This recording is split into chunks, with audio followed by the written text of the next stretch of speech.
Hey guys, it's Katie and welcome back to my channel.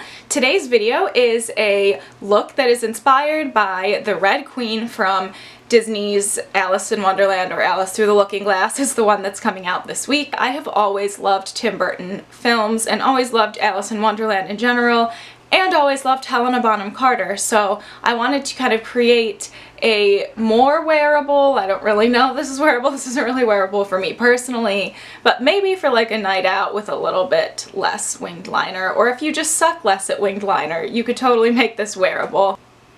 But this is just my inspired look for the Red Queen with the blue eyeshadow, the red lip, harsh contour, just kind of what I think the Red Queen is, like personality-wise, through like more modern makeup, if that makes sense. I'm not using anything from the new Urban Decay collection because I don't have it, but I think that I have plenty of shadows that kind of help to create a Alice in Wonderland inspired look. So I hope that you enjoy this video, and let's just get started. So first of all, ignore the hair situation. It's not about the hair, it's about the face. And secondly, I've already done my foundation, concealer, and brows because this is a look that's so focused on eyes. I didn't want to like take up time. Plus I do that in pretty much every video. But if you're curious as to what is on my face and my brows, I will leave all that information down below. I'm using kind of a assortment of palettes to do this. I did apply some tape because I want a very sharp line. I'm using mostly Anastasia eyeshadows for this because that's where I have my colorful shades. I may have applied the tape strangely. Anyway, so to begin, I'm taking from the Artist palette, I'm taking Anastasia's Buttery, and I'm just setting the entire lid with that.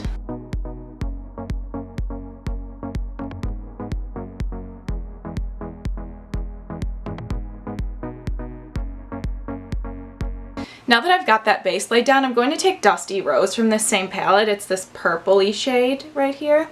And I'm going to lay that down as a transition shade. It's not really going to show up as purple, but I just think that since I'm using blue shadows, that purple kind of acts as a better blending shade than just a straight brown would, because they're a little bit closer to one another.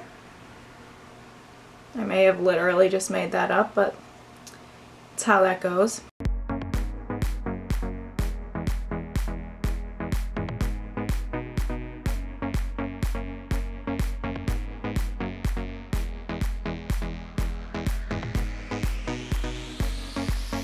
The application of that one can be very messy. It's just so that you have something to blend with. The next shadow I'm going to take is actually from this little Estee Lauder palette, and it's this grayish color right here. I'm using this palette as well because it has some blues in it, but this one I'm just going to take to kind of deepen up the crease to begin with.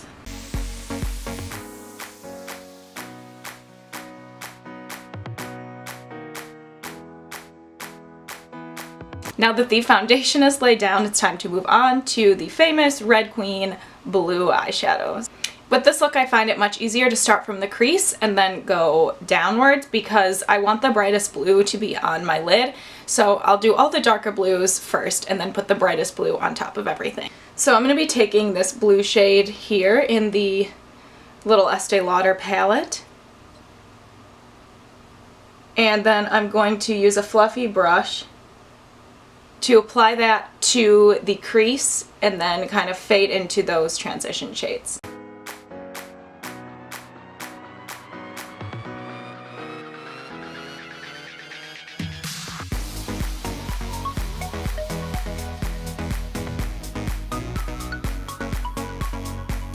And then I'm going to be going back into this Anastasia palette and taking the color Blue Velvet, which is a navy blue color, and using a more precise brush, I'm just going to be applying that more right in the crease.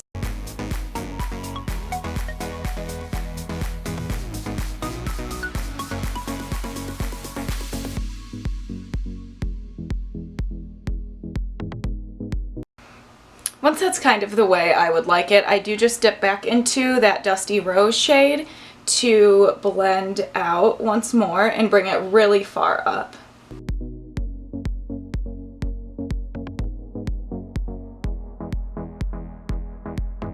Now I want to add some brightness to the lower lid, so I'm actually going to be taking the shade Unicorn, which is more of a purplish blue, but underneath everything it really gives a nice brightness. So I'm just going to be applying that all over the lid.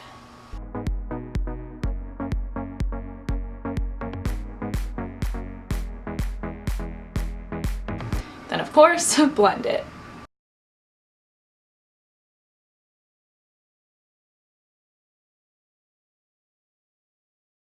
I think because I feel like I've lost some of the blue in the crease, I'm going to be taking the Estee Lauder shade again, and just putting that on top of where it had been.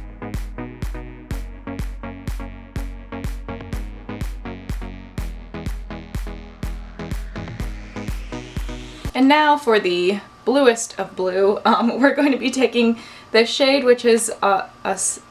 I forget how to say it. There's a Series of Unfortunate Events book that was like the Azure. We're gonna take this blue sparkly thing, put that on the shader brush, and concentrate this on the middle to outer portions of the eye.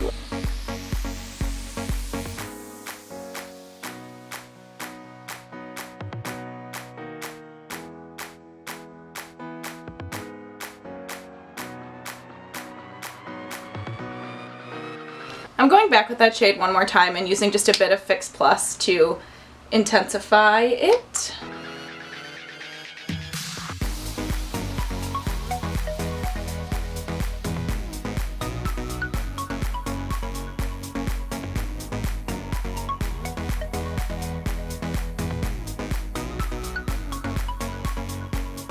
Then we are heading back over to the Artist palette and getting the shade Beigely, which is a nice like silvery shade. And this one I'm going to use Fix Plus right away. And that's going to go on this inner portion and into the inner corner of the eye.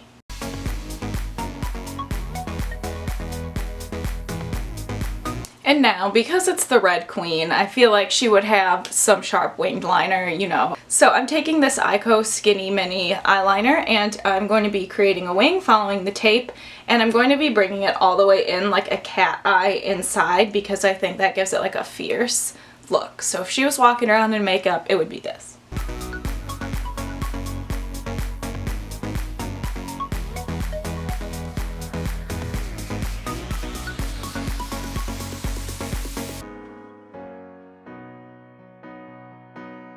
Well, those wings got a lot bigger than intended, but hopefully it's still cool.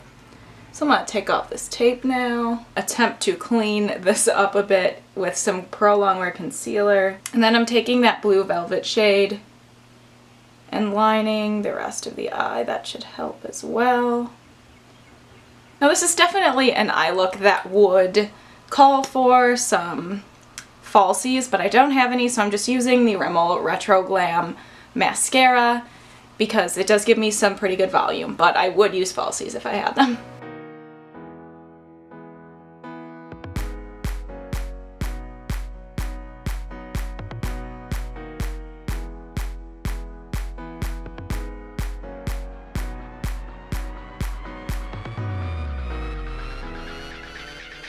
And now time to move on to the rest of the face. I'm going to be contouring because when I think of the Red Queen, she would have like a deep contour. So I'm using NYX Taupe blush and this angled Real Techniques brush and just carving out the cheekbones.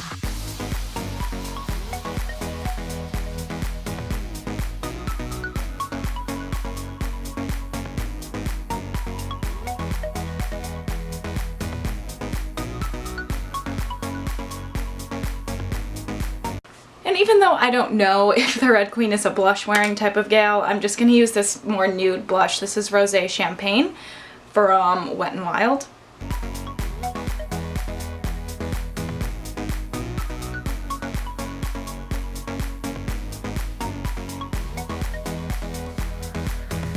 And then, because I think the Queen would have her highlight on fleek, we're going in with the Becca Opal highlighter on a little fluffy brush and highlighting them cheekbones.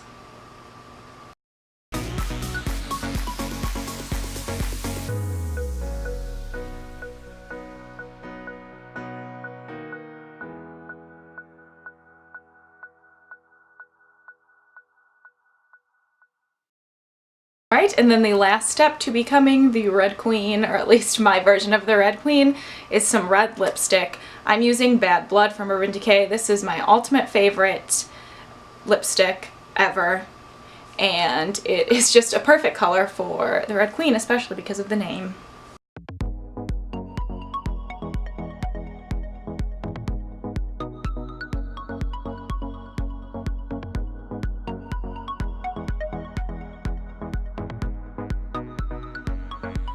That is it for this Red Queen inspired makeup look. I hope you enjoyed the video.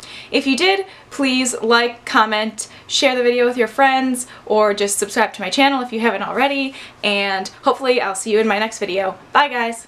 Today's video is a quick little tutorial on this look that I'm wearing right now. It's a super glowy, summery look with kind of a soft wing.